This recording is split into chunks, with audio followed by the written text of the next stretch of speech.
തിരുവനന്തപുരം കഠിനംകുളം ആതിര കൊലക്കേസിൽ പ്രതിയായ ഇൻസ്റ്റഗ്രാം സുഹൃത്തിനെ തിരിച്ചറിഞ്ഞു. എറണാകുളം സ്വദേശി ജോൺസൺ ഔസേപ്പാണ് ആതിരയുടെ ഇൻസ്റ്റഗ്രാം സുഹൃത്തെന്ന് പോലീസ് ഇപ്പോൾ വ്യക്തമാക്കുന്നു. അജീഷ് ജയകുമാറുണ്ട് തിരുവനന്തപുരത്ത്. അജീഷ്, വിവരങ്ങൾ. ഉന്മേഷ്, ഈ 2 ദിവസം മുമ്പായിരുന്നു ആതിരയുടെ കൊലപാതകം നടന്നത്. ഈ കൊലപാതകം നടന്ന ദിവസം മുതൽ പോലീസ് അന്വേഷിക്കുന്ന പ്രധാനപ്പെട്ട ആളാണ് ആതിരയുടെ ഇൻസ്റ്റഗ്രാം സുഹൃത്ത് ആരാണെന്നുള്ളത്. അപ്പൊ ആതിരയുടെ ഭർത്താവിന്റെ മൊഴിയിൽ നിന്ന് എറണാകുളം സ്വദേശിയായിട്ടുള്ള ഒരാളാണ് ഇൻസ്റ്റഗ്രാം സുഹൃത്തെന്നായിരുന്നു മൊഴി നൽകിയിരുന്നത്. ഇതിനെ തുടർന്ന് പോലീസ് നടത്തിയ അന്വേഷണത്തിലാണ് ഇത് എറണാകുളം ചെല്ലാനത്ത് താമസിക്കുന്ന ജോൺസൺ ഔസേപ്പാണ് ആതിരയുടെ ഇൻസ്റ്റഗ്രാം സുഹൃത്തെന്ന് കണ്ടെത്തിയിട്ടുള്ളത്. ഇയാളുടെ സ്വന്തം സ്ഥലം കൊല്ലം നീണ്ടകരയാണ്.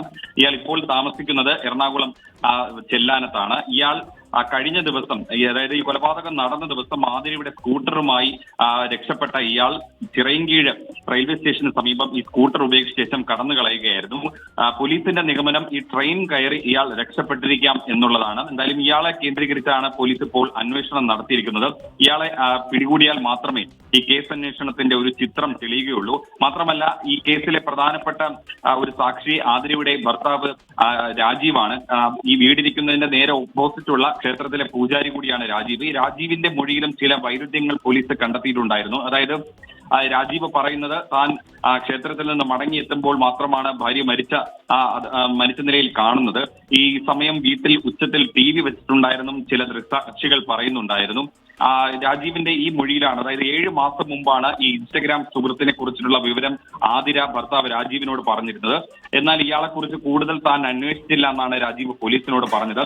ഇതിലൊക്കെ ചില അവ്യക്തതകൾ ഉണ്ടെന്ന് പോലീസ് പറയുന്നു. അതുകൊണ്ട് ഇദ്ദേഹത്തിന്റെ മൊഴി വീണ്ടും പോലീസ് രേഖപ്പെടുത്തും. എന്തായാലും ഈ പ്രധാന പ്രതി, അതായത് ഈ കൊല നടത്തിയെന്ന് സംശയിക്കുന്ന ഈ ഇൻസ്റ്റഗ്രാം സുഹൃത്തായ ജോൺസൺ ഔസേപ്പിനെ പിടികൂടാൻ പോലീസ് ടവർ ലൊക്കേഷൻ കേന്ദ്രീകരിച്ച് അന്വേഷണം നടത്തുന്നുണ്ട്. ഇയാളുടെ മൊബൈൽ നമ്പർ കേന്ദ്രീകരിച്ച് അതിന്റെ CDR പോലീസ് പരിശോധിക്കുന്നുണ്ട്. ഇയാളെ പിടികൂടിയാൽ മാത്രമേ ഈ കേസ് അന്വേഷണത്തിന്റെ ഒരു പൂർണ്ണമായ ചിത്രം തെളിയുകയുള്ളൂ. ഉന്മേഷ്, ശരി.